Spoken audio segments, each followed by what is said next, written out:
What is going on, everybody? My name is Nate, and this is the Awesome Watch podcast. Today, my guest is a dear friend.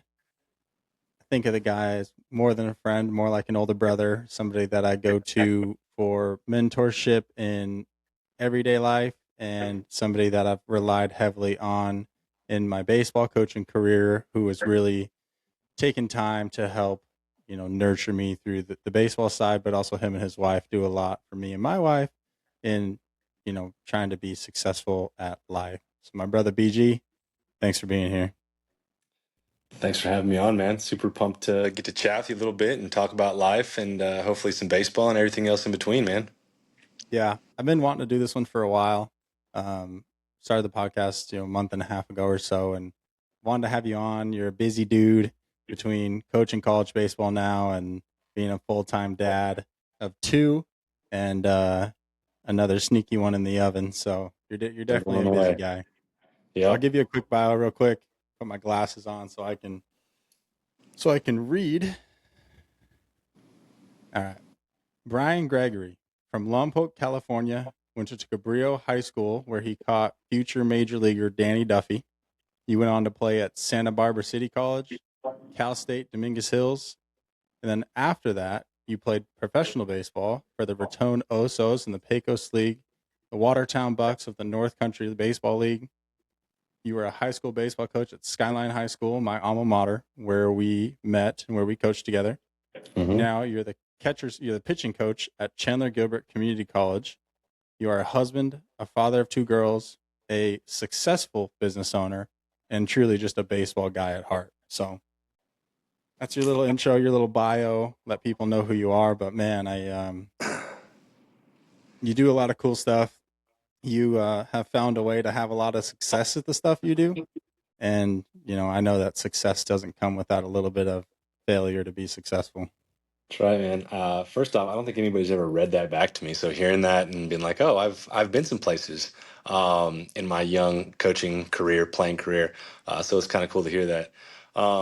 Yeah, man. I mean, just touching on failure a little bit, like, when we would coach together, you'd hear me say it all the time. I mean, I have figured out every way to fail. I've failed miserably. I've failed by inches. I failed, everywhere in between. And that's kind of the fundamental nature of why I coach, how I operate and do my day-to-day life. Certainly how we run our business here. But yeah, just the basis that you're going to fail. So keep moving forward, man. Keep grinding and keep making good things happen for you. Yeah, I'll just let everybody know who's listening that you are the best baseball coach I've ever been around. I played for a really good baseball coach in high school, but being able to be with you day to day, we'd spend hours talking after practice until our wives were calling us, telling us to come home.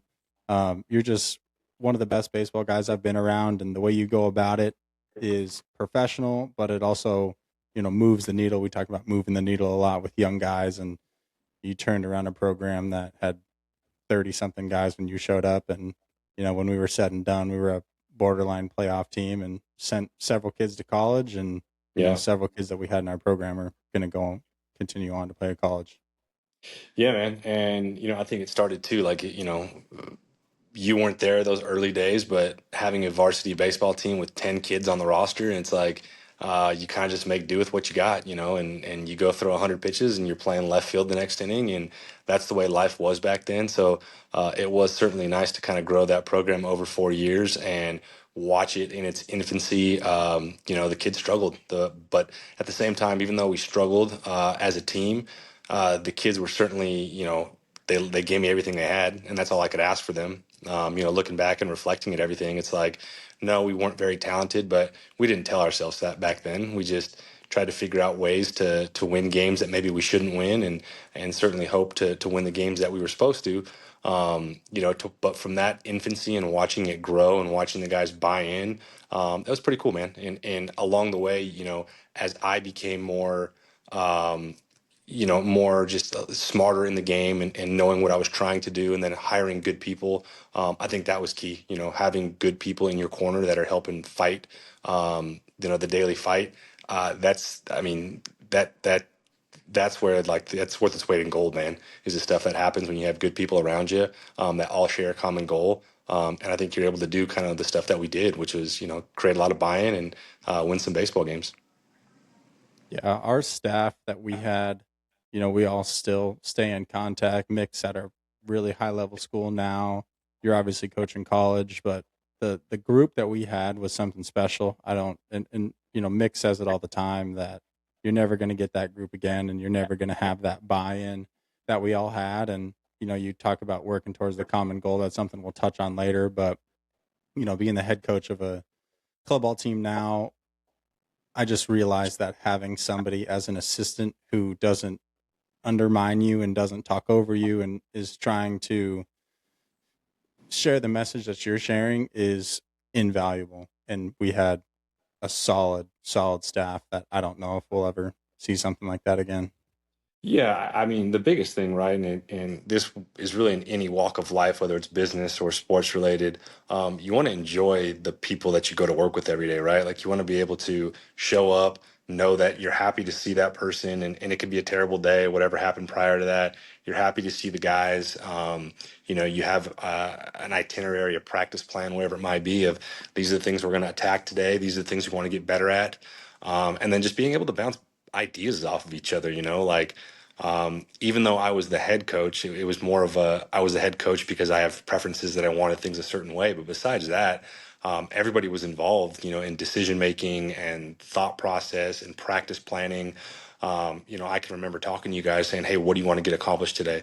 And you guys would tell me, "Hey, I need time for this, I need time for that."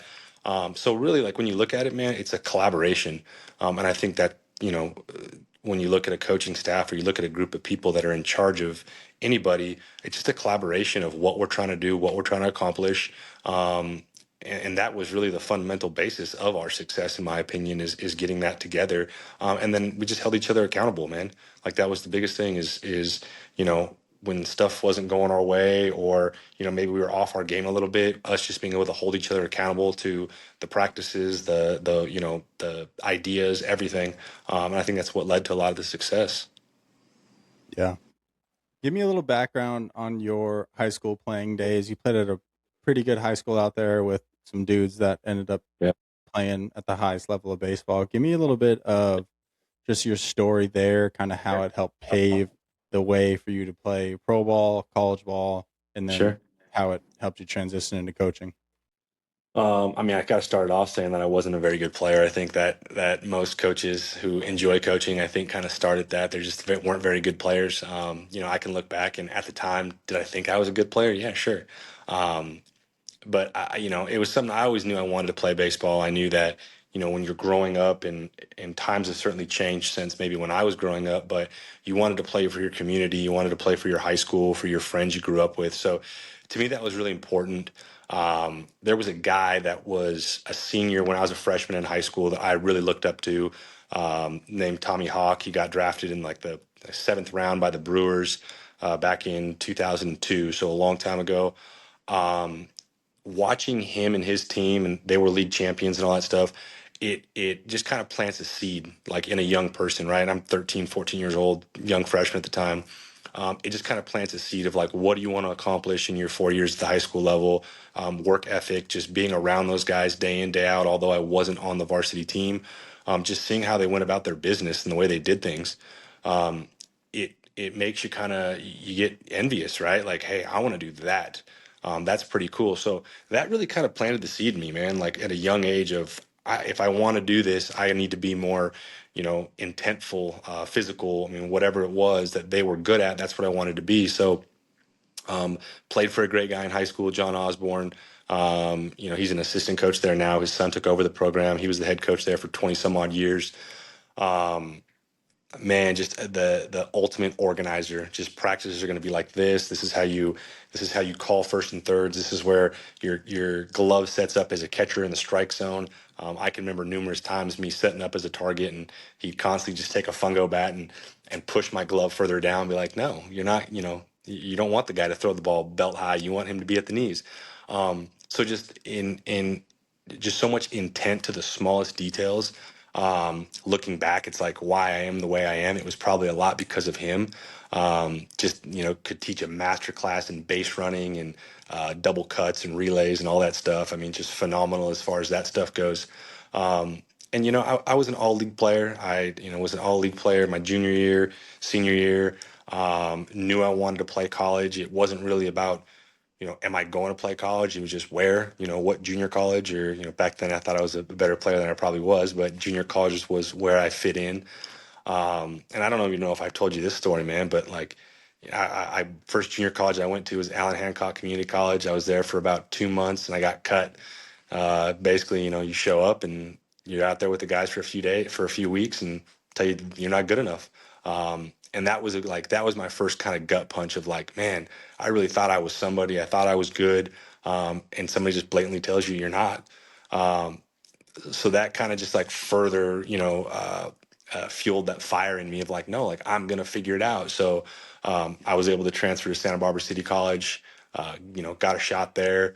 Learned from another great coach just about work ethic and the physicality part of things. This whole conversation we're going to touch on failure, but the story I always use is I was at Santa Barbara City College and the first day of weights.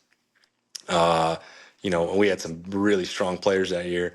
I couldn't do a single pull up, man. And it was embarrassing, but it was also kind of eye opening of like, hey, dude, you gotta if you want to do these things, like this is the standard, and nobody's gonna just make you get there. Like you gotta work. So again, just back to failure. It's like, okay, I failed at that, so really throughout my college career, I told myself I was never going to be the weakest guy on the team. I was going to be one of the strongest. And that's what kind of lit that fire to, hey, you got to lift weights, you got to be physical. So I did that, man. And then, I was just kind of a part-time player in junior college, didn't get a whole lot of playing time, but um, it made me really good defensively. I really, knew my place, that if I wanted to play, I needed to receive well. I needed the pitchers to like me, which was like a thing back then, right? You really want your pitchers to like you. So I just kind of created good relationships there. And, that landed me at Cal State Dominguez Hills just by chance. I went to a couple tryouts and they liked me enough to give me a roster spot, and kind of the same thing there. And I was pretty proud of my time there. I mean, at the end of my career there, my senior year, I got voted captain, was the captain of the baseball team with a few of my other teammates, and yeah, just an awesome opportunity there. So yeah, man. And then it's kind of the same story after that. Wanted to play professionally, and if an independent ball team was going to take me, that's what it was going to be. And just never really gave up. My kind of slogan I would always use is I was never good enough to quit. I think at a certain time, players like they get to a certain level where it's like, yeah, I was pretty good and I'm done playing now. Like, I'm good. I was never even that good. I couldn't get to that point. So I had to keep trying, keep playing. And that's kind of what led me play till I was, 25 years old. Yeah.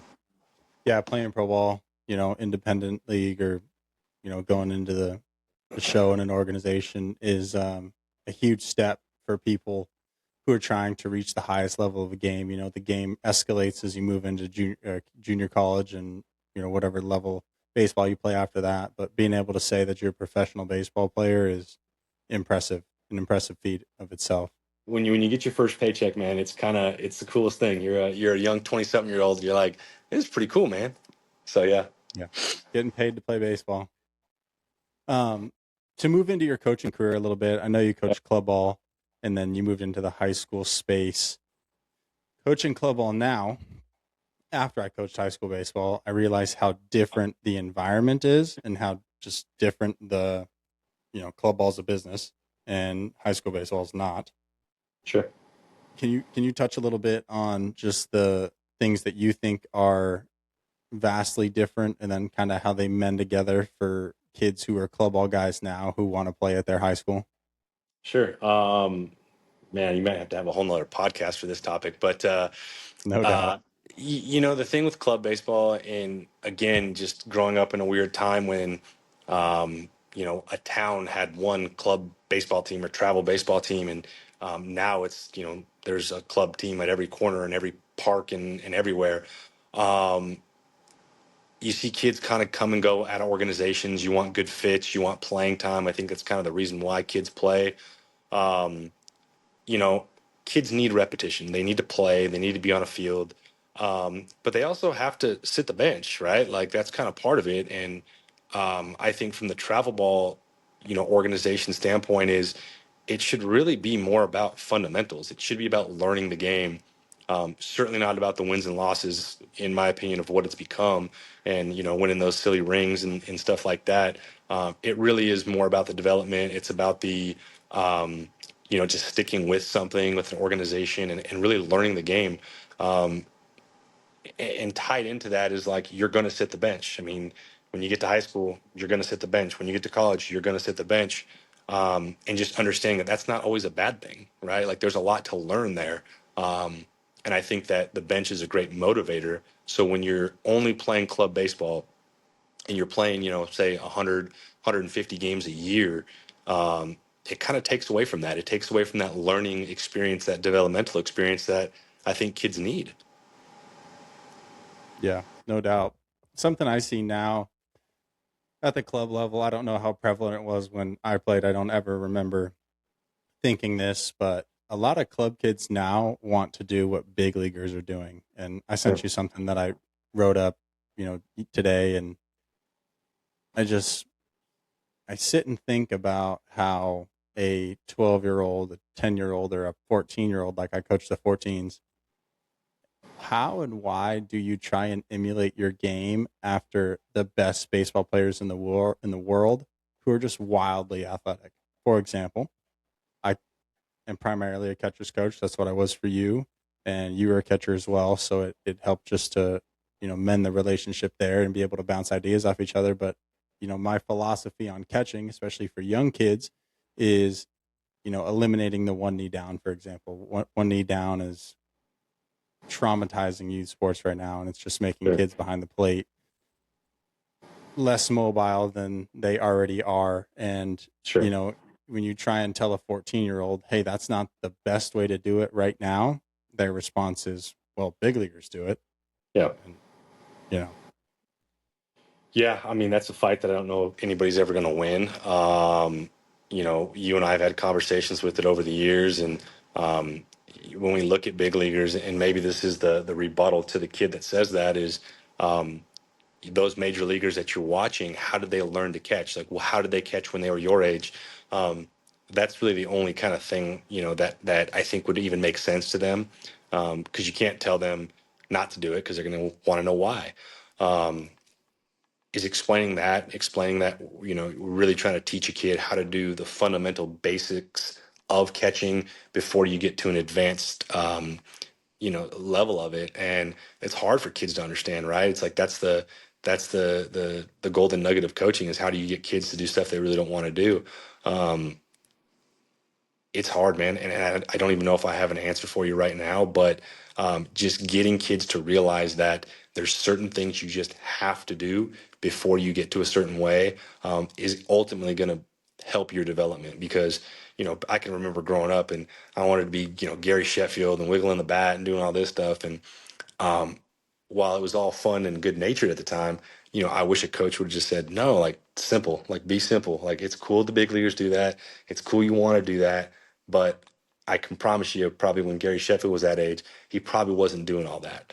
That's definitely something that's learned as you become more proficient and as you become a professional, and as you come into your own. And, certainly at I would say anywhere from that like 11 to 14 range, kids have no idea who they are. They have no idea what type of baseball player they are. So it's something that is you're going to have to combat all the time, in my opinion. Yeah, and that same thought process rolls over into pitching and hitting. Everybody wants to hit like Judge and throw like Miller and catch like Cal Raleigh, and it's like, guys, those are 1% of baseball players in the world, Sure. and they're one percenters for a reason, just because they're freak athletes, and they Yeah. figured out how to move. They figured out how to hit like that. They figured out how to throw 100 miles an hour plus. And I hate to burst your bubble, but you're not there yet. Yeah, and honestly, man, I think that's where good coaching kind of comes into it, right? Is you never want to, as a coach, you never want to take away from the individual, right? Like you want them to be themselves, and I think that's where the value of a kid doing something themselves. Um, so you certainly don't want to limit that, but you also want them to understand that like baseball is a hard sport. It's a complicated sport, and your job as a coach, and certainly relaying the message to the player, is just make it simple for them because it's hard. So can we make it simple? Can we get them to understand basic concepts, and getting their body to move in a way that baseball players need to move? And then really, once you've mastered those movements, then you can do the more personalized, more just individualized movement for that player. Yeah. Something else I see at the club ball level now is the at bats aren't as quality because a lot of kids are trying to be big and do big things. So I've learned, especially with the team that I coach, a pretty middle of the road average 14U team, is we're not getting 10 hits a game. We're not throwing shutouts. We're not throwing 1 run ball games, 2 run ball games. It's scores are 8-5 and 10-6, and you just learn that in those games you have to manufacture runs, and you have to manufacture a way to get kids on, have them steal a bag, bunt them over to third, and then score them, right? So Sure. I've learned that small ball, teaching small ball. I had a kid, we were working on bunts and buntee the other day, and I'm going over bunts with the kid, and he literally looks at me and says, "Coach, I've never really bunted before." I'm like, "Dude, you're 14 years old. What do you mean you've never bunted before? Your coach has never given you a bunt in a game in your whole career of playing baseball?" And he's like, "No, not really." And I'm like, "Well, you're not Aaron Judge," so that kind of surprises me. Like, kind of Yeah. takes me back a little bit. So just teaching the fundamentals of small ball at the club ball level when they're still young and impressionable, even into the high school realm. Manufacturing runs at a high school level is even harder. What do you think? Kind of, what's your opinion on? I'm sure it's very similar to mine. What's your opinion on being able to manufacture runs, teaching small ball, and ultimately just holding strong to that part of the game, which is really the way baseball is played at a high level? Yeah, I mean, there's definitely a place for it, right? A less now, more than previous years, but the bottom line is just defenses don't play catch well. Like they just don't. They don't rotate well. They don't move well. Every year, starting when you start having bunt defenses, coaches will put in 3 or 4 bunt defenses, but during the course of a season, you only run one bunt defense. Um, and that's just because kids don't play catch well. So having the ability to play small ball where you are bunting a runner over, you are hitting the ball to the right side and manufacturing runs, or runner at third base, less than 2 outs, able to score guys. Um, Getting kids to understand that concept is something that you just have to literally hammer into them every single day, because it is important, and it's certainly the way you play the game the older you get. Um, at the youth level, it's just getting ways to incentivize it. I think in our society, and certainly youth baseball, everything's just, did you get a hit or did you not get a hit, right? You call grandma and grandpa on the phone and they ask you, how many hits did you get? Um, that's always our go-to, when really it's, well, how many quality at bats did you get? How many times did you hit the ball hard? How many times did you do your job? Which isn't necessarily like a sexy answer, but it's definitely the answer that means the most, and it means the most for development and getting kids to understand that. Even at the college level, man, I can't tell you how, you know, bad base running I've seen, right? And bad defense and bad relays and just fundamental stuff that you'd think that kids would learn when they're younger, but they're just not. Like, kids aren't learning that at most youth organizations.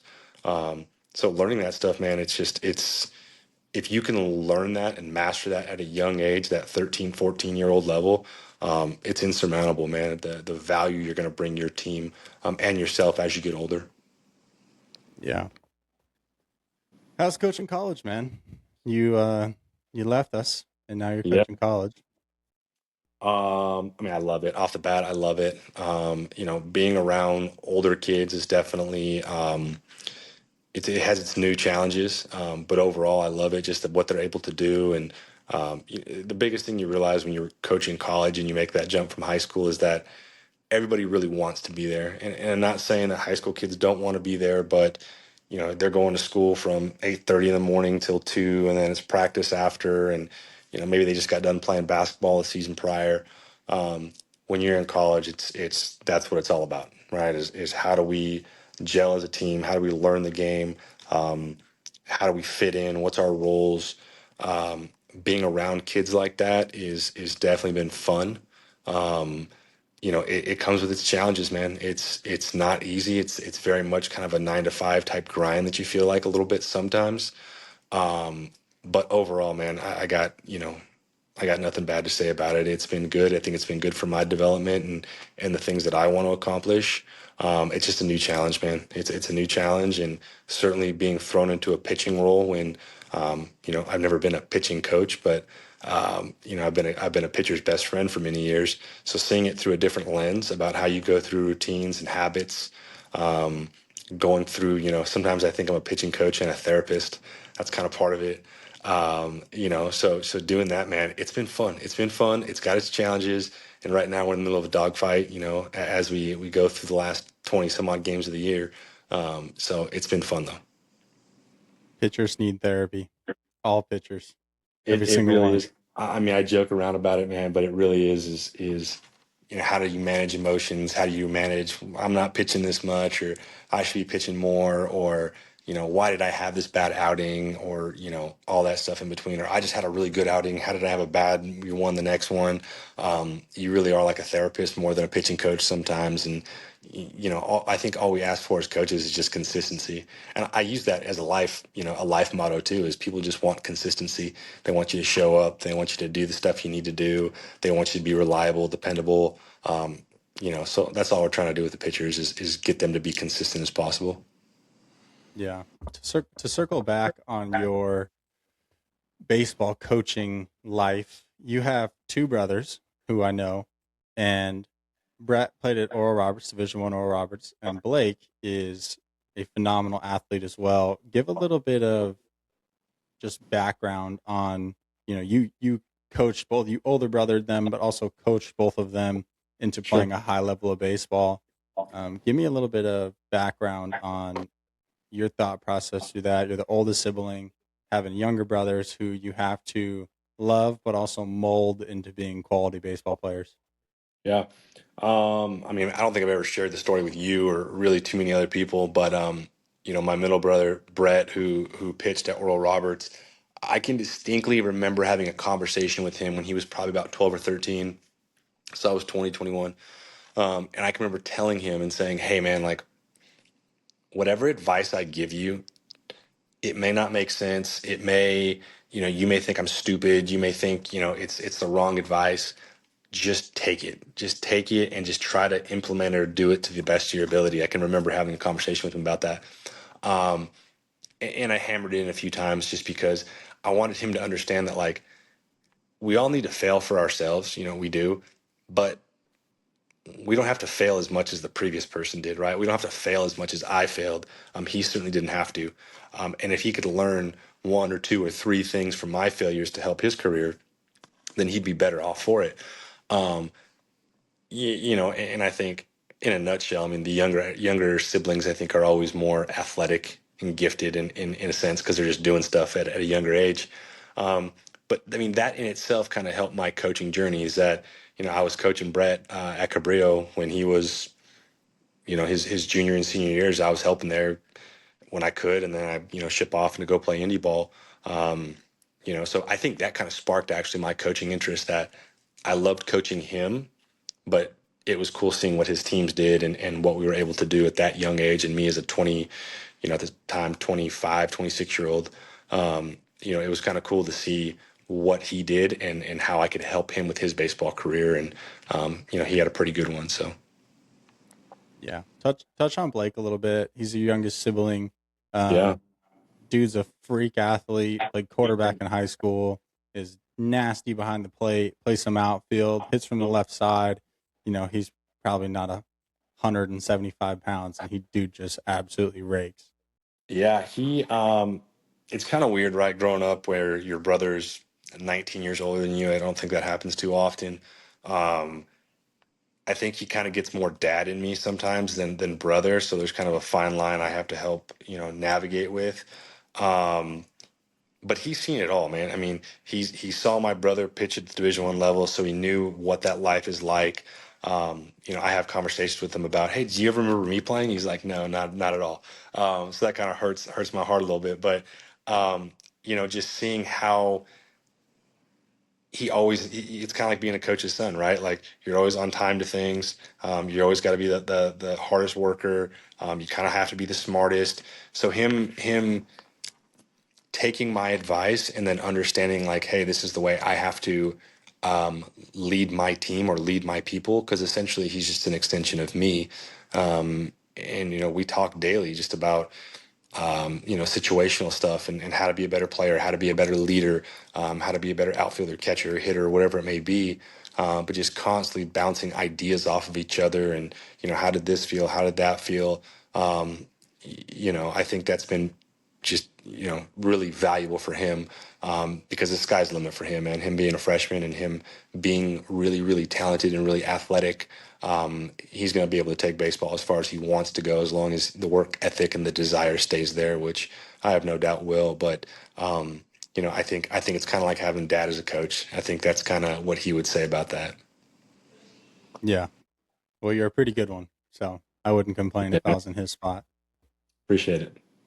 Touch on failure for a little bit. Just give me your perspective and more of just life stuff too. In Yeah. business, you and your wife run a successful business.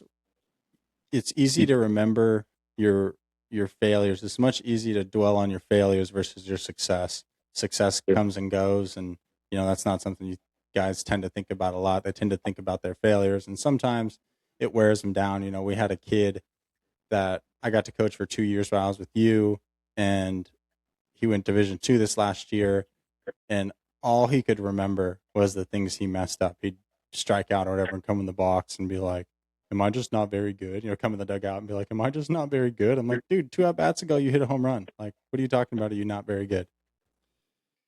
Yeah, man. I think just failure as a baseball in particular. Yeah, I forget where I heard this once, but it was that fear is kind of the demon, right? Like fear is always going to be there, and fear and failure are just very synonymous, right? And confidence is kind of the warrior, in the sense that it has to just fight like crazy, against fear in that battle, and just it's a constant daily battle that we all go through in every walk of life. Um, but understanding that failure is not always a bad thing, in the sense that if we're learning from it and if we're taking those failures, um, and finding the silver lining, and then learning to making the next um, the next situation or the next opportunity, learning from that and growing from that, then it really isn't a failure, right? And that's kind of like how I live my daily life. It's certainly how I coach. um, and I know this sounds wild, and I don't even know if you've heard me say this, but I would encourage failure. Like, I encourage you to fail, because if I'm encouraging you to fail, it's because I'm encouraging you to try, and I'm encouraging you to go outside of your comfort zone and put yourself out there, which is really hard. You have to want the big moment. You have to want to throw, the big pitch, the big pinch, pinch hit, pinch run opportunity. You want to be able to make the big play in defensively, and those are all things that some guys shy away from, because it's, oh, if I fail, this is going to happen. It's like, so what? If you fail, you just try again, man. Like, and baseball's hard. I think baseball is one of those sports that is certainly unlike any other sport, in the sense that you're going to fail more often than you succeed, man. And that's just the nature of it. It's the beauty of it. But that constant just, you know, fear and confidence battle that just go to town every single day. That's what you have to overcome, and that's what you have to want to win. And I think in that, once you start having that confidence and you start having that success, and you understand that about failure, it's just really not failure at that point. And that's what you try to get young people to understand. And it's hard. It takes a lot of maturity, it takes a lot of growth, it takes a lot of failure, man. Yeah. Baseball is a game of failure. On offense, you can fail 7 out of 10 times and still be in the Hall of Fame. Exactly, man. And we hear that all the time as far as how failure goes, and people don't understand that it's not because the guy got lucky 3 times, right? Luck has nothing to do with it. That's how many times he was successful. But the process was still there, even those other 7 at bats. It's the process, the routines, the habits, the thought process, those are still there, those 7 at bats. It just wasn't a success, right? So sometimes we have to just change what we think success is. Yeah, no doubt. All right, let's take a quick break. Let's jump back into it. Let's do it, dude. Let's go. So, if you were to speak to yourself, to a younger version of yourself, would you change anything? Would you voice something that you think would have set you apart, or would you just have let time run its course? Um, I feel like there's always stuff you want to go back and change, right? In advice you would kind of give yourself. Um, I just wish I would have just been more focused, right? And I mean, kind of like what I display to my athletes now. Like, I wish somebody would have encouraged failure, like structured failure. It's easy to kind of be a jackass, kind of be all over the place and whatnot, and do that and fail. Um, but structured failure is what I would want to do, and to navigate stuff and to figure stuff out and say, hey, this is how you're going to figure it out. Um, one thing looking back at my playing time, and I gave this some thought a couple weeks ago about it. Um, because I didn't, I tell people all the time, like I sat the bench a lot more than I played, um, certainly from college on, and I think that I was so um, I was so consumed with I want to be in the lineup, right? I want to play, I want to play, I want to play. It wasn't focused on just keep going about your work every day, like just keep focused, just keep doing that. Um, I wish somebody would have told me that. And maybe they did, and maybe I was just too naive and stupid to listen. But having somebody do that is the advice I would want to give myself. Because it's hard to understand that as a young person, but knowing that whether you play or don't play, it really doesn't matter, right? Like that's not the growth, that's not the maturation process. It's doing the little things every single day to help you succeed. Um, so I do think that, like, certainly when I played, I was just so consumed with when am I going to get in the lineup? How am I going to get in the lineup? Instead of just letting it kind of, take its course. So that's definitely the advice I'd want, to give myself that uh, I was not aware of when I was, 20 years old, 25 years old. Yeah, in my personal experience, and I share this a lot with the guys that I coach now. I played on a club team. I played a year up, so I was playing with kids in the next grade, and I was one of the worst players on my team by far, and didn't see the field a lot. Played right field, which everybody knows if you're playing right field in club ball. Unless you are a right fielder, let me preface with that. Sure. Unless you are a right fielder, you're playing right field. You're probably not one of the best on your team, and that was definitely me. Didn't get a lot of time, and I sit back and I think on it about how I didn't really complain about it. I just let it come to me, and those years are kind of a blur, and then I move into my early years of high school, and like you said, I just stuck to the process. I didn't really change Yeah. anything. I just kept going about it, and come my sophomore year of high school, I get an opportunity to play varsity baseball and start on our varsity team, and pretty decent team, and catch some really good arms, and yeah, like you said, I just didn't really let that cloud my mindset, and maybe it was because I knew I was playing up. I didn't expect anything great, and sat the bench and learned. And even in my high school career, I started as a sophomore behind the plate, but I didn't get to hit. There Yeah. was 9 better hitters on our team, and the pitcher DH for me. Granted, our pitchers raked at that time, but Sure. when a pitcher's DHing for you, it's pretty embarrassing. So even then, I just stuck to the process and worked my butt off every day, and was just blessed with the opportunity to see the field in some capacity, and really took that role. Another conversation we'll have is just knowing your role, whether you're a player or a coach. Knowing your role and doing it to the best of your ability is how you're going to see success on the field, or as a coach.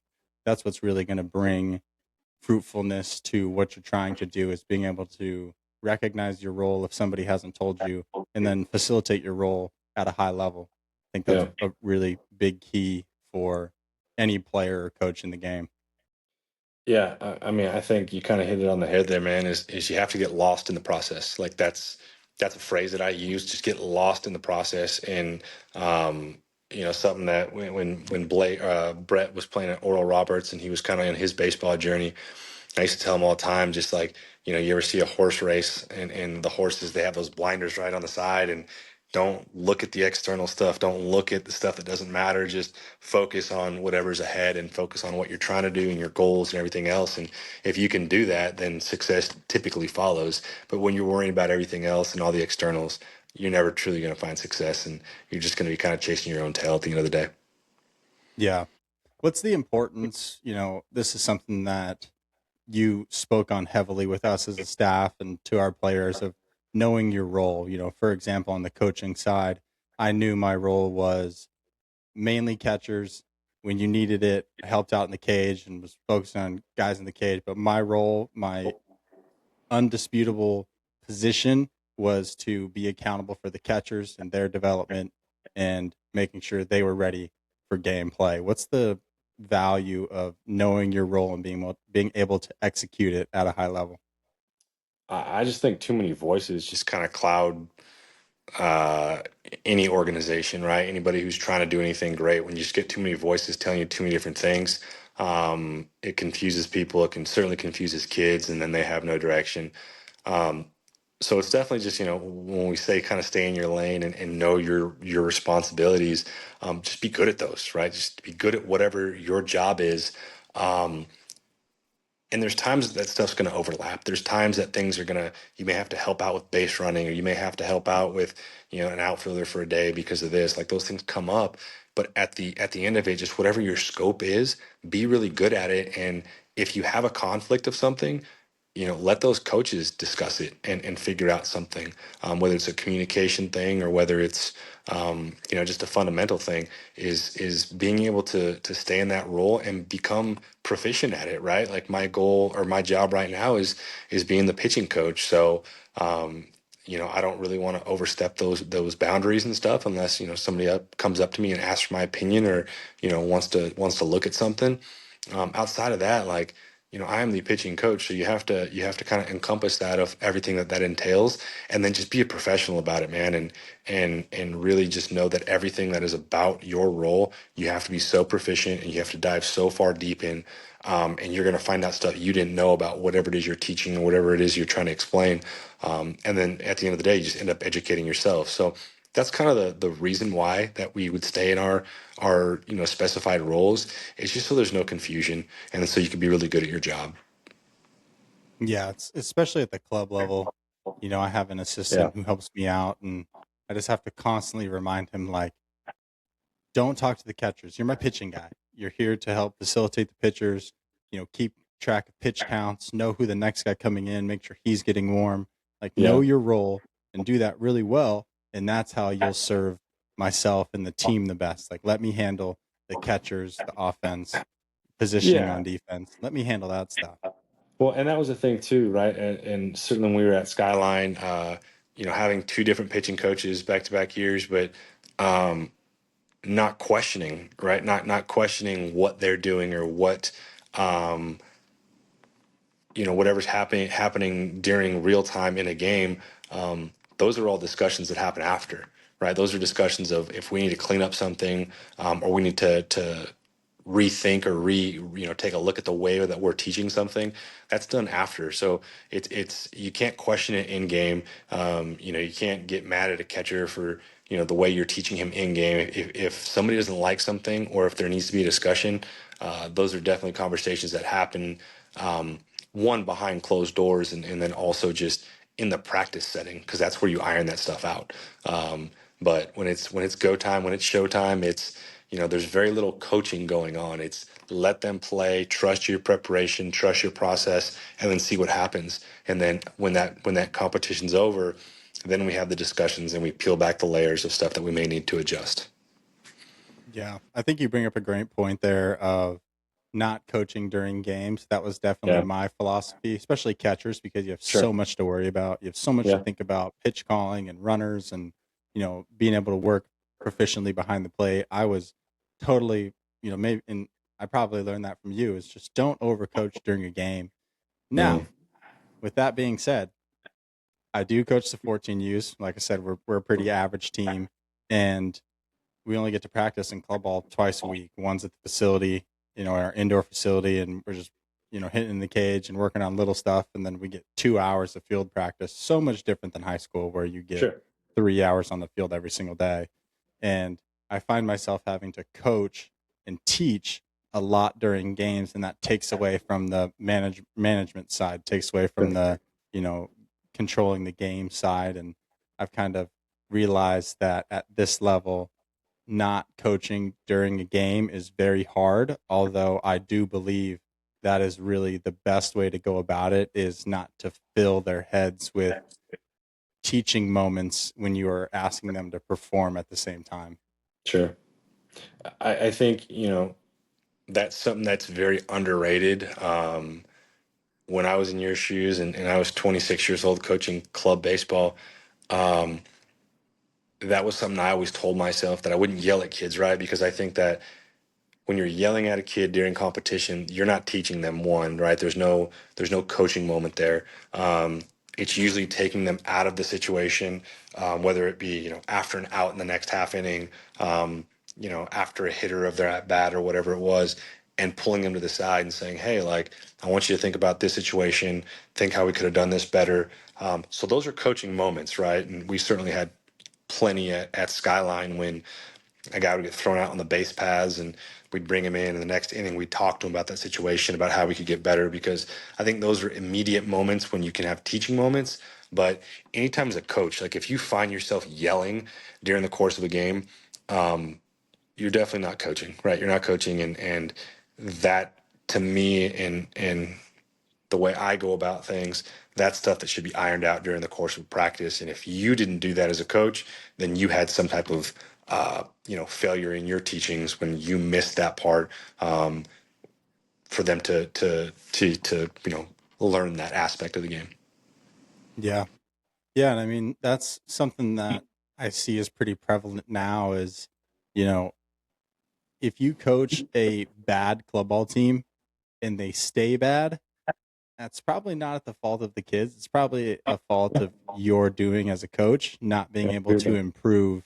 You know, you have a lot of room to improve. If you can't do that with kids, then you really need to take a hard look at yourself in the mirror and ask if you're preparing them the right way and giving them the tools to be better baseball players, or if your response is just, oh, they're just not good baseball players. They're never going to figure it out.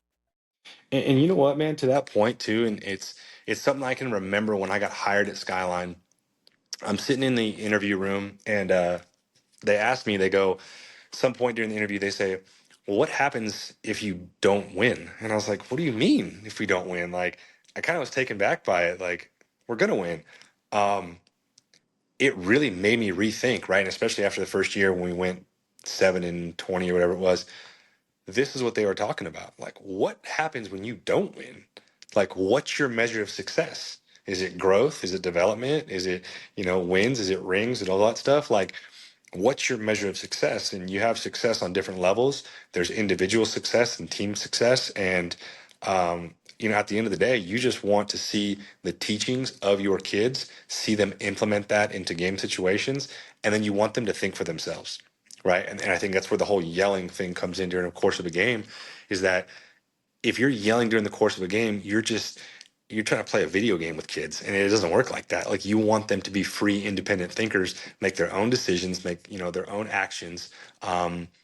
That's growth to me, right? That's like the golden ticket of coaching, is when you see them do stuff for themselves without you having to tell them or remind them. That's when you know you've made an impression, and that's where you really have seen growth come.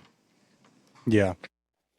If you could give a message to, a club ball level coach or a high school level coach, now that you obviously have a lot of experience in both, what would your just overall message be for, maybe you don't coach the best team at the club ball level, maybe you're a smaller high school, and, we had a coach from a small high school. I remember he walks by, I'm catching a kid in between innings, and he walks by and asked me, why do you do this? He was looking for some sort of answer. He saw our staff was five deep and that we were all just so bought in. And I remember him walking by remember it like it was yesterday. He walks by and looks at me and says, "Why do you do this?" I didn't know how to answer. I was like, I'm just Yeah. trying to catch him between innings, you know. But what would your message be to guys who might wonder, like, why am I doing this? What's the purpose, and what is my purpose with this team? Um, yeah, it's more. I mean, I kind of want to go two ways with this. Figure out how you measure success, right? Like that's the first thing you have to do is why are you out there? How are we going to measure success? Um, because as much as we're trying to give back to kids and as much as we're doing this for them, like it gives something to us as well, right? Like, and that's just a byproduct of it, whether we know it or not. Um, because at the same time, too, like as a coach and as a young person, like, myself, I'm constantly learning and growing and adapting and changing and doing all of those things. So, for a young person who's getting into it, like figure out what your measure of success is because, like hitting, if your measure of success is if I got a hit, I was successful. If I didn't, I'm a failure. Or if we won, I'm successful. And if we lost, I'm a failure. You're going to be disappointed. You're always going to be disappointed. And you're always going to be chasing that kind of elusive, victory that you're never going to find. It's never going to fulfill you. Um, Figure out how you measure success. Like that's what you need to do, right? And maybe that's advice I would give myself, you know, 10 years ago, 15 years ago. Um, Figure out what that means to you. And if you can do that, you'll lead yourself to the road of, you know, that success that you're looking for and ultimately giving back, right? Like we're trying to give back and we're trying to get kids to reach their full potential. That's all we're trying to do. We're not trying to make the Mike Trouts, Aaron Judges of the world. We're just trying to get a kid to reach their potential. That's all we're trying to do, on and off the field, right? Like get them to understand that they can do really difficult things, and that's what sports is in a whole. In my opinion, is you can do this. You can do this really hard task where the other team is trying to beat you, and they're not just going to let you do what you want to do. Um, how synonymous with life that is of you got to go attack it and you got to have a plan and you got to have good habits and you got to do all those things, and if you can do that stuff then you're successful. So measure success, man. That's the biggest thing. Figure it out, measure your success and figure out what that means to you, and you'll be on the right path. Yeah, yeah. On that note of doing hard things to prove to yourself that you can do it. I remember when I was in high school, played for a really prestigious high school coach, won a couple state championships at the Sure. school prior to where he was coaching me at Skyline, and he had the same philosophy, which was one of the few things that I agreed with him on, was Yeah. teaching us that we could do hard things. So that way, when you're in a tough game situation, you've already been tested, you're tried and true, and you're able to overcome those tough situations. We used to have something called Hell Week. Yeah. It was not a week. That was a ploy. It was more like a month. And for the whole month of December, we wouldn't bring our gloves. We'd leave all of our baseball gear at home. We needed gym shoes and gym shorts, and that was it. Every single day we'd be on the track. We'd be running miles, running bleachers, doing bear crawls and skips around the track, and doing things that were just you would think you would never be able to do it. And Yeah. on the other side of it, it proved to all of us. And he always used to tell us, this is going to win you 5 games. Just the grit and knowing that you're going to be able to do this is going to win you 5 games. Put a 5-0 in your record and then go from there. And, Yeah. that taught me a lot about life, that some things may seem too big or too hard. And, if you believe that, then they will be. But if you believe that you can overcome, then, anything's possible. Anything, man. And with sports too, like that is our, that's our ship is sports, and being able to teach kids that's just like, if you can just have the good habits and you can stretch the right way and you can pay attention to little details and do those things. If you can do the little things really well, the big things are much easier to accomplish, right? The scoring a runner from third base with less than 2 outs is easy. Hitting a 2-0 fastball is easy. Um, if you can do all the little stuff outside of that, the big stuff takes care of itself. Yeah. You know what I think is interesting, and now that I'm in the club ball scene and how you operated in high school, is it's interesting now in modern day baseball that there's not many, Augie Garridos of the world where there's that famous locker room speech where he walks in and he's just ripping everybody a new one. He says in that speech, he's like, Yeah.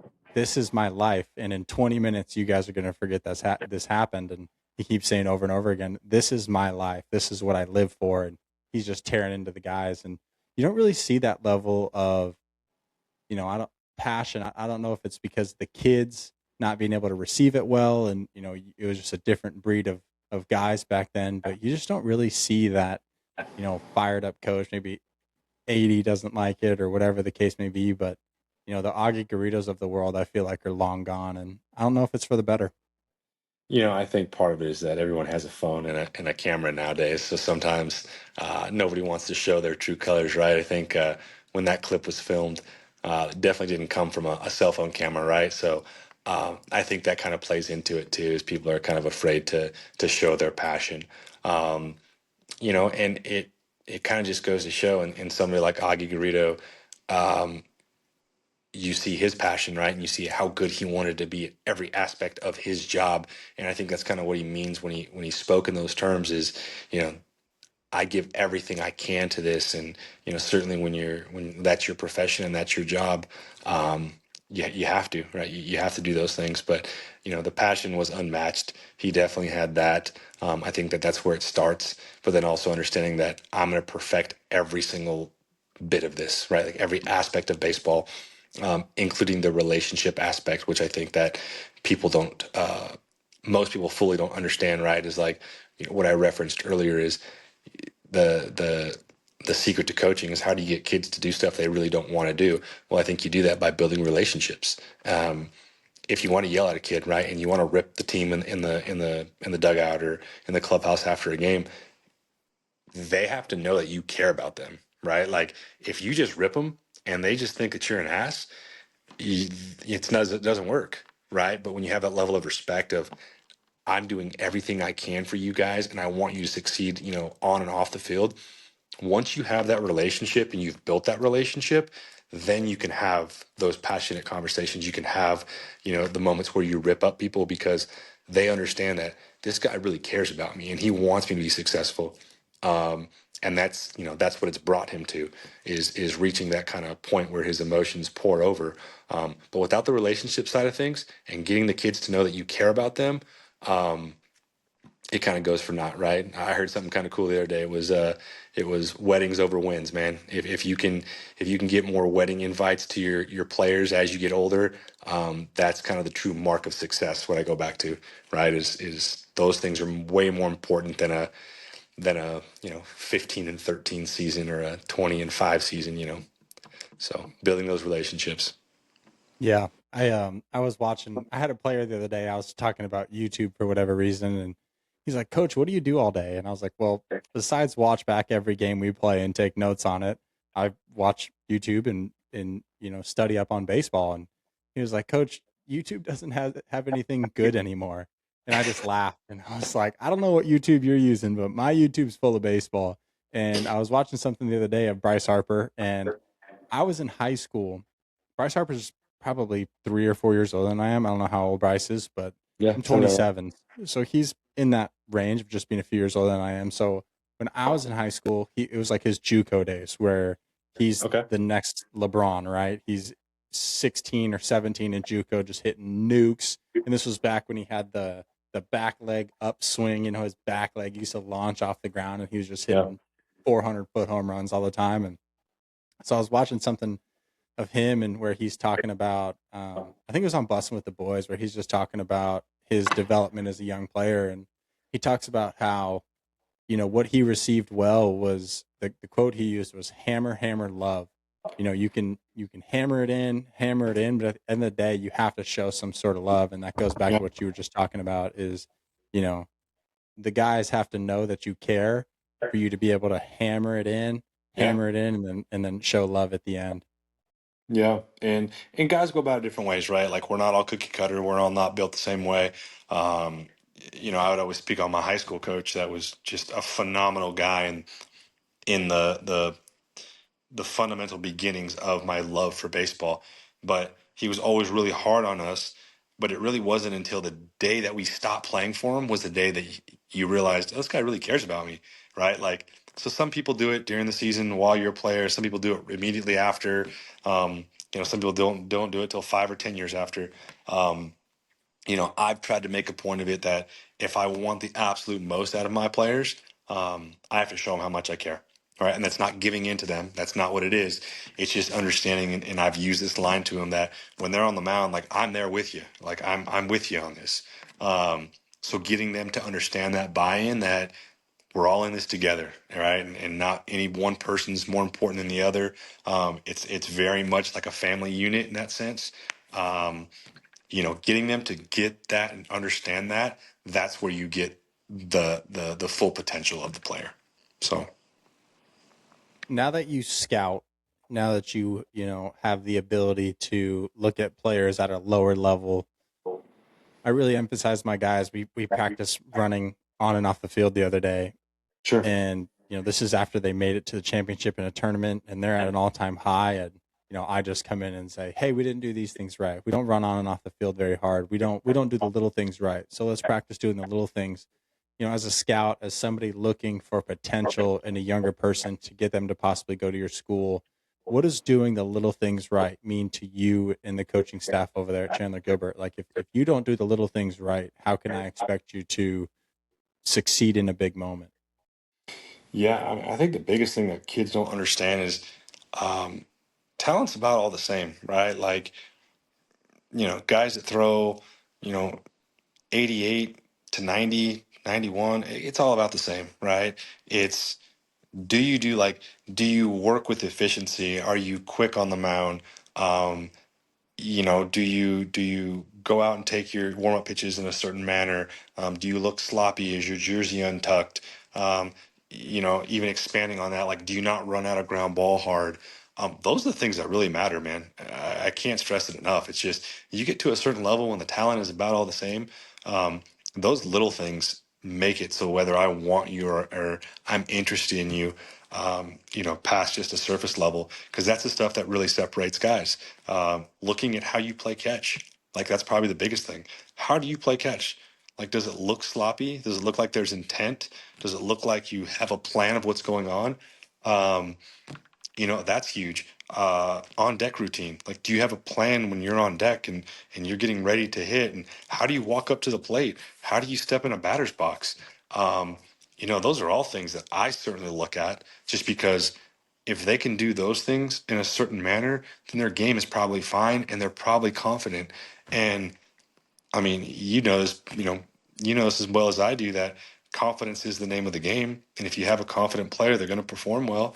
So just doing that and looking at those little things, man. I mean, I'm huge on that. The way you wear your jersey, the way you wear your hat, the hustle on and off the field, all that stuff, it all just adds up to little kind of nuggets of what type of baseball player is this going to be, So it all matters, man.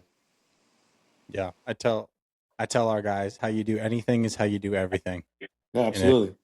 you can't warm up well, you're probably not going to go in the game and succeed. And if you can't run on and off the field, you're probably going to play that way. You're probably going to play poorly. So I'm a firm believer of, how you do anything is how you do everything. And it's rare to see the young kid now. I don't see it at a high clip of just kids who are fully bought in and doing everything right. Maybe it's just the club ball schedule. The club ball schedule is a grind. You're playing a lot, and Yeah. you're still young. But I think being able to do the little things is what separates you. Like you said, when the talent level is all the same, and you're of that next level echelon, but doing those little things is what's going to set you apart and make you noticeable to somebody who's coming to watch you play. Yeah, and kind of on a side note of that too, just stuff that I've certainly been talking about recently with my guys is knowing what you do well. Like, know what you do well and do it really well. If you're 150 pounds, 155 pounds, and you want to be a home run hitter, you're probably not, right? So, like, that shouldn't be a part of your game. Like, you should do what you do well. You should run well. You should be, locked into pitcher moves and ball in the dirt reads. Like, when it comes to baseball, like, we all build value, right? The center fielder has a certain value. The shortstop has some value. Like, the last arm out of the bullpen has value. But what your value is and your contribution to that team, the more that you can do, the better you're going to be. So figure out what you do really well. I hit the ball on the ground really well. So keep hitting the ball on the ground, right? If you get really good reads in the outfield, continue to get really good reads in the outfield, because that's where your value is as a baseball player. And I don't think that young people are aware of that enough. Like, they don't know what their value is. I just want to be a good baseball player. All right, well, keep continuing to do what you do well, and then sure up the things that you're not so good at. The things that you may struggle with, let's get a little bit better at that stuff, but still while maintaining the level of play on the things that you do really well. So, I think that translates to the coach's side as well. For example, my 14U team has no idea what a ball in the dirt read is. No clue. I talked about it with a couple guys after our last tournament. They're taking a secondary and you see downward angle and the catcher's going to block it. And in my mind, I'm coaching third base, and in my mind, I'm already taking off. Like, if I was the base runner, I'm putting myself in his shoes. I'm already getting more. My feet are still moving, and I'm wanting to take the next bag, and I look over to the guy and he's flat footed and just like looking down at the plate. So from the coach's side, being able to teach the little things like that and teach it well, help kids who might not be home run hitters, who might not do the flashy parts of the game or have the ability to do the flashy parts of the game. If you can teach that kind of stuff, how to get good ball in the dirt reads, how to be effective, stealing on the base paths, how to hit 2-0 fastballs, or how to get good reads in the outfield. If you can do that really well, that's really where you set kids up for a lot of success. And, something I don't love about the club ball environment is the business aspect of it. You have some guys who don't coach a great club ball team, and their thought process is, well, I still get paid whether we win games or lose games.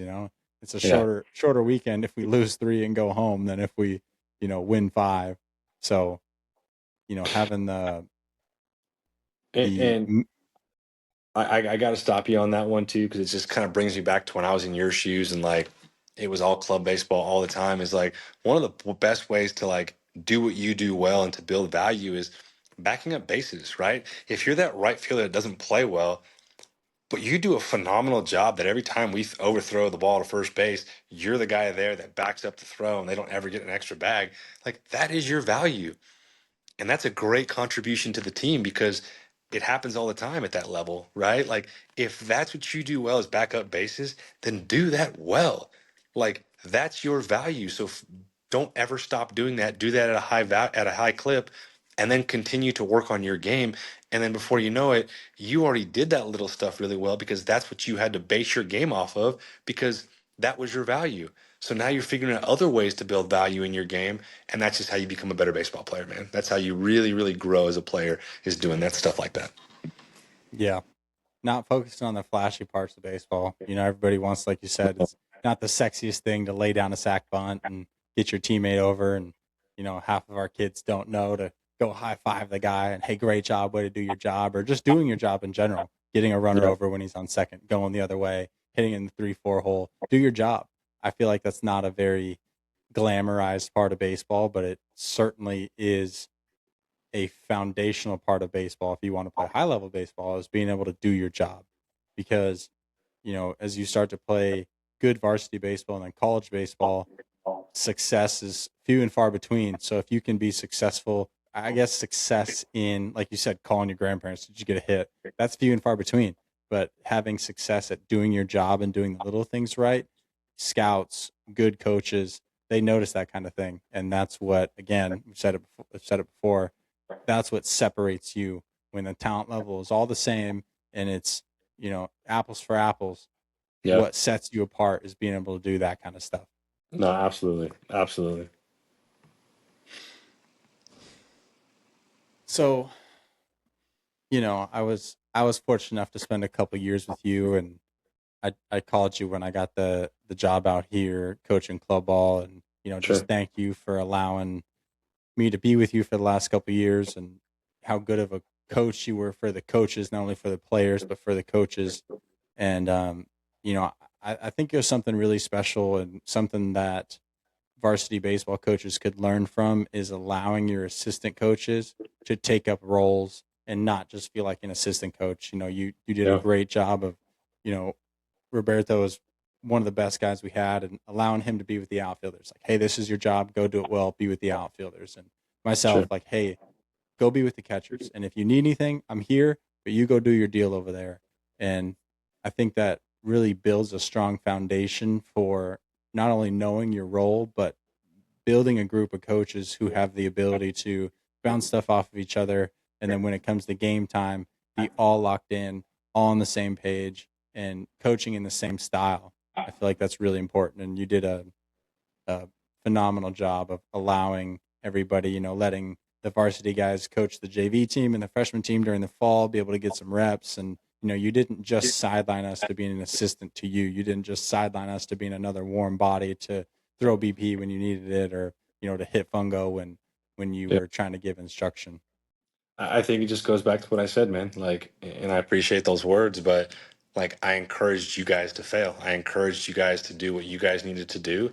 And I think any head coach or guy who's in position of power, it's really just about, we're just the guardrails. That's all we are. It's just like, if we veer too far off, it's my job to have conversations of, hey, let's get back on this track of the way we want to do things. But you guys gotta take ownership, do your thing. And if there is coaching moments, then I'll help you out with that. But you're not going to learn and grow for yourself as a young coach. And the same way that I treat the players is, you're not going to learn if you don't fail and if you don't have some ownership of it. Then it's just, I'm a dictator, and that's not too much fun. So I'd be curious, and this is kind of a question, but I'll also give a little bit of a statement. My favorite aspect of coaching high school baseball was seeing the needle be moved for certain kids. The yeah, catcher I had that went Division 2, you know, had a lot of growth in the 2 years that I worked with him, a ton of growth. You could see it. It was tangible.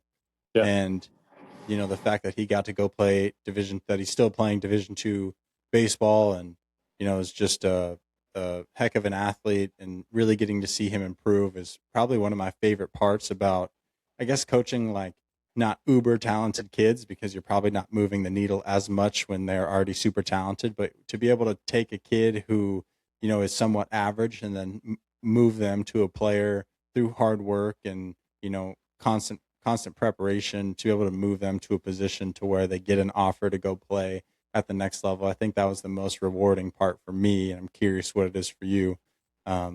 Just being a baseball coach in general, and I feel like working with the team I work with now, I laugh, and I told the guy who runs our organization, I said, this is not my first rodeo coaching an average team and trying to make them a little bit better.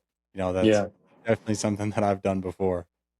I mean, again, it just kind of goes back to, what is your measure of success? Is, if you're working with 12 and 13 or 14-year olds, and they made their high school team, then you're just, I mean, you feel like you did your duty and your job to get them to that level where hopefully they're proficient, and they can keep excelling and keep growing. But for me, I think when you're the head coach, it's on multiple levels, because not only, one, do you want to see your players succeed and move on and reach their goals and reach their full potential, but for me, it was even the coaches as well, right? Like, I wanted them to learn something from me.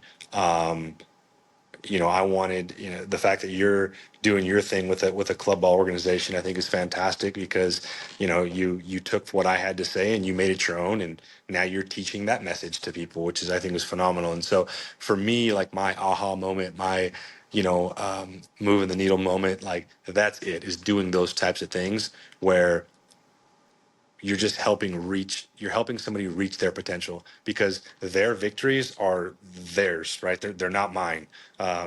It makes me feel good, it makes me feel like I contributed, but like, your victories, any player that played for me, their victories, like, they're theirs and they have to be theirs.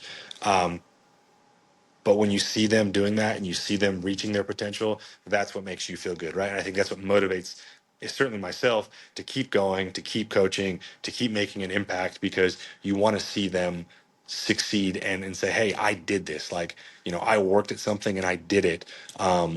In any aspect, right? It doesn't mean you have to play a lot, doesn't mean you have to make a certain team, but just when you can do that, those are the moments as a coach when you know you've made an impact, which is all we can hope for. That's all we can hope for. So it helps. Yeah. As a college coach, and, a former high school coach, what would your kind of baseline requirements be for kids and what they do outside of practice? Like, you should be in the gym, you should be, working on mobility. What do you see as like a general guideline of most of your college kids? Like, I would assume most of those dudes were in the weight room outside of baseball. Like, what's basically the minimum standard? Because in high school, not everybody lifts. Not Sure. everybody is in the gym. Not everybody's taking time outside of practice to become a better baseball player. But certainly at the college level, I would imagine that's a much more popular aspect of the game. Yeah, I think the level of baseball that you're at with that just comes different requirements. The physicality part and definitely being at college, I mean, that's just a non-negotiable. You have to be lifting, 3, 4 days a week minimum. That's just the standard. That's what it is. Today's day and age, which is certainly different from even probably when you played, is everybody has a pitching coach now and a hitting coach and everything else, which is good. Like, I encourage that and I want my pitchers to do that because I think that's great for self development. I think that's great for, I need to spin my curveball more. I need my fastball to have more, ride or whatever it may be. That's good training grounds for that.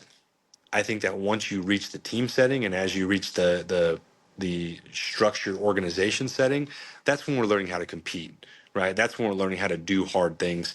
Um, I think that anybody can hit in a tunnel when the machine's cranked up and there's no opposing team chirping at you, or you got a couple hundred fans yelling at you, or you just struck out 3 at bats prior and you have to you got to come up with a good at bat right now. Like, that's stuff that you can't learn in a controlled environment, right? Like a lot of people do. So, I mean, the gym, obviously non-negotiable, but again, it's a controlled environment. Personal lessons, hitting lessons, pitching lessons, it's a controlled environment. So all those things are necessary, and I would even say encouraged. But once you get to the team setting, it's a different ballgame. Where now we're just trying to teach competitiveness, and we're trying to teach you how to work through things when maybe things aren't coming very easily. So it all goes hand in hand. It all plays off of each other. This one might ruffle a couple feathers, but I want to talk. I want to just breeze over it a little bit because it's such a popular thing now in club sports, and it wasn't really a popular thing, at least for my parents, when I was playing club baseball or high school baseball. My parents didn't talk to my high school coach a single time. I can promise you that. They didn't say a single. Actually, I take that back. My dad talked to my high school baseball coach when I told my high school baseball coach, and my backup catcher was good, mind you. So it wasn't like I was leaving the team high and dry. My Sure. cousin was getting married, so I was going to go to her wedding. And it was a night that we played Mesa High, probably at the time the worst team in our conference. We were by far the best team in our conference, and Mesa High was the worst team in our conference. So I told my coach, hey, my first cousin is getting married, and my oldest cousin, and this is the first wedding of the cousins, and I'm going to go, and it's on a Friday night or whatever, and we're playing Mesa, so I'm not going to go. I'm not going to be at the game. And my head coach called my dad, probably the only time my parents ever talked to my coach. And my head coach said, hey, I need Nate to play, on Friday. And my dad was like, sure thing, he's going to play. And I ended up playing in the game. So that's probably the only time my parents ever talked to any of my coaches throughout my whole career. And I think it's so different. I say that because it's so different than the landscape now. And like I said, it might Yeah. make some people mad, but there's parents at all levels of baseball, club baseball, even into high school baseball, where I don't know if it's like a helicopter parent thing or just trying to, protect your kid. And so many parents feel the need to advocate for their kid or to fight for their kid in the competitive and baseball nature. And I just don't know if that's a good thing. I don't know if you're helping the kid succeed to get to a level where you're at, where you're playing college baseball. And, I even remind the parents now, a couple of the club ball dads I have now are really, really good. And I remind them all the time, your high school baseball coach is not getting paid by you. So he doesn't care what you say. And Yeah. his job is dependent on putting the 9 best players on the field and winning ball games. Because at the end of the Yeah. day, when he goes to have his meeting with the AD or whatever, the AD is going to say, you weren't able to win ball games or you were able to win ball games. So Sure. all these parents coming to bat for their kid and, oh, little Johnny is worked so hard and why is he not in the starting lineup and why did he not play this weekend? And It's something that I'm not sure it's healthy for kids as they grow and go through the sport. You're just not setting them up for success at the next level when you Yeah. are battling for their playing time or for them to be seen by a coach. I just think the biggest thing is like, what's the message we're trying to send, right? Like, why is that the standard? Really in club baseball, you reach that kind of 12-year-old age. Um, we're just trying to get kids to be independent thinkers, right? And to stand up for themselves. Like that's all we're trying to do. So that's kind of where the fundamental basis of it is born, is that that's what we want from kids, is we want them to be able to speak up, to have conversations with coaches, which is fine, right? Any of my players want to talk to me. You ask me, hey, can we have a conversation? Yeah, we'll go have a conversation away from a practice setting where we can talk about things. As a coach, I mean, we want to limit that from parents, right? Because that's just the parents don't play. The parents aren't in the batter's box; they're on the mound. So you want it to come from the athlete, definitely. I just think that from a parenting standpoint, now that I have a 3-year-old and a 5-year-old, is as a parent, you want that coach to know that my kid's different, or my kid needs this, or my kid responds to this. They're not different, they're all the same, right? They are very much average kids, in the sense that they all are going to think funky stuff, and they're all going to do some stuff that doesn't make sense sometimes. And again, just kind of what I'll always circle back to is we're just trying to get kids to reach their potential, and they don't even know what that is sometimes, and the parents certainly don't know what that is sometimes. So we don't want to hear from parents. Like we don't want to hear what the parent's opinion is. We want the young man to speak up, speak for himself. And that's the stuff that like I said, I encourage those conversations. If you think you know, you're being wronged, let's have a conversation. Let's talk about it. And you know, I guarantee you'll walk away from the conversation feeling better. I'll walk away from the conversation having learned more, or my eyes are opened. So I just think that anytime you have player coach conversations, good things come from that, and never anything good happens from parent coach conversations. And sometimes the parents too, I see these kids practice. I see them practice in my example now a couple times a week at the high school level. I see these kids every single day. And as a Sure. parent, if you're able to sit there with the parent and with the kid and ask them the simple questions of like, do you do everything right in practice? Do Yeah. you give 100% in practice? Are you preparing yourself the best to be able to compete at this level? And if the answer is no, there's the answer to your question. That's probably why you're not playing, is Yeah. because you're not taking the time to prepare and set yourself up for success. So how can I, as a coach, put you in the game to fail because I know you haven't taken the time or you're not serious enough? Yeah. You're screwing around in practice. Like, how can I set you up for failure when your parent wants you to get an opportunity, ultimately if you're not prepared to fail? Sure. Yeah. And that's what it is, man. And that's why, like I said, there's some coaches that don't want to talk to the player, and we're not going to talk about playing time. We're not going to talk about that. Like, I encourage it, right? This is 2026. Like, let's have a conversation. If you want to talk about something, let's talk about it.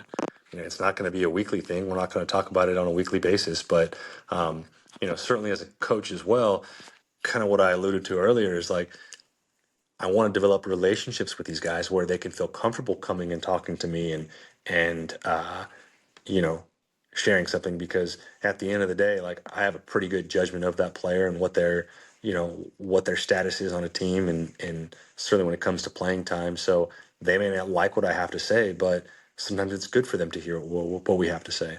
So that's why I encourage those conversations, and I encourage coaches to have those conversations with players. Definitely, if the relationship is there, it's easy. Yeah. At the club ball level, it's interesting. Saturdays are different from Sundays where it's win or go Sure, home. You sure. definitely play more guys on Saturday. But, like you said, what kind of message are you sending when your Sunday looks exactly like it does Saturday and you're batting 12? You get 18 outs in a 6 inning game, and, you're just not setting yourself or your team up for success. Nobody likes losing. Baseball equals fun and winning equals fun. So baseball has to equal winning, Sure. by default, baseball has to equal winning. So if you're not winning, you're probably not having a lot of fun. And, as a coach, you have to set yourself up to have that success, not only in preparation, but when you step up, to go play games, you have to set yourself up and set your team up to be able to win. And it's just a tough topic with, parents who go to bat for their kids, and I understand it, but you're certainly not helping your kid when you have to try and advocate for them at that level. Yeah, yeah. I mean, you hit it right on the head, man. Is like I said, you got to figure out what is fun, right? And yes, winning is fun, but if you can take the fear of losing out of baseball, then it's fun, right? So it's like, how do we as coaches take the fear out of baseball? Well, then we're process oriented, right? We're small detail oriented. And again, if you can focus on those things, then baseball's fun, win or lose, right? Like, I mean, listen, I know it was a bummer that the Toronto Blue Jays lost the World Series, but you don't think those guys had fun? Like those guys are having the time of their lives, right? And they lost the World Series. So again, how do you measure success? What is the process? What is the fear that we're, if we lose, we suck? No, that's not the way it works, right? So eliminate the fear and good things happen. And that's the secret sauce, man. That's what coaches that's what we strive for. Yeah. Last little topic. Yeah. It's something I see is pretty prevalent, but what is the importance of having a good practice plan, especially at the club ball level? I watch 10U practice at our facility, and the 12s and 13s, and since I took over the 14U, my practices have just been so structured, and I learned that from you, making sure you have structure and not a lot of guys standing around, and making sure that you're delivering the point, but you're not taking too long, during the Sure. practice to explain it. What do you see is the value? And I'm sure at the college level, it's an even more elevated process. But what's the value to you of having a well structured practice to move the needle, but also to keep kids engaged and wanting to learn what you're having to teach them? Yeah, there's a fine line between that, man. Fine line between hammering a point in too long, where you start losing the engagement and start losing the retention. Um, One, you want to have a practice plan because you want to figure out what you're working at, right, or what we need to work at. There was many text conversations between us coaches of like, what do we need to get better at? And in those conversations, again, created a practice plan based upon the things that we were deficient in and the things that we needed to work on.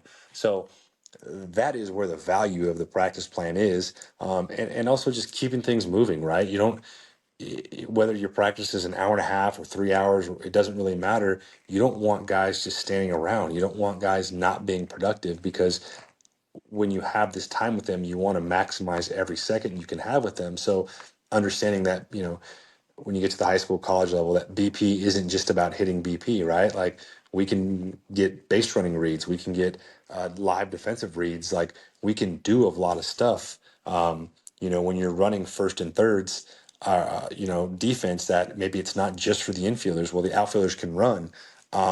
It's maximizing everyone's time, and I think that's the whole purpose of a practice plan. And then just making sure that like whatever the most important thing is that day, that's getting executed, right? I think one of the greatest gifts I had was putting a practice plan up and having Roberto have a stopwatch to make sure we didn't go over time like we did way too many times. Because again, you don't want to lose kids. You don't want to lose the point to the kids where you really wanted to hammer something home, and now all of a sudden they have no idea what you're talking about because you've been going at it for 45 minutes. So that's the value of it, man. And if you can be structured in that sense, you have an idea of what you're doing. And if you have an idea of what you're doing, then you got a better idea than most. So And there's just so much to teach, right? There's so many facets of the game. There's so many yeah, things to go over, and I feel like some guys get in a bit of monotony and just hammer home the same things, and that's where you sure. get kids like the player I had who's like, I've never bunted before. It's like, okay, you Yeah. know, don't know what you were doing, but bunting definitely should have been one of them. And I think too, I mean, one of the things that I do with practice plans is you have the little tabs on the bottom of your Excel sheet, and you go look at a practice plan from, for us, it's the calendar school year. So if you look at a practice plan from August and then you look at a practice plan from March, I mean, they're immensely different because what we're trying to build upon, right? The fundamentals, teaching bunting, teaching how we take a lead off first base, right? Like, how do we take a lead at second? Um, those are the things that you shouldn't have to reteach too often. You may brush up on them for a 5 minute segment, but you're not devoting, you know, 20 minutes, 30 minutes to how do we take our lead at first base. So it's pretty fascinating when you look at practice plans and you look at just the growth from August to March or April or May or whatever it is.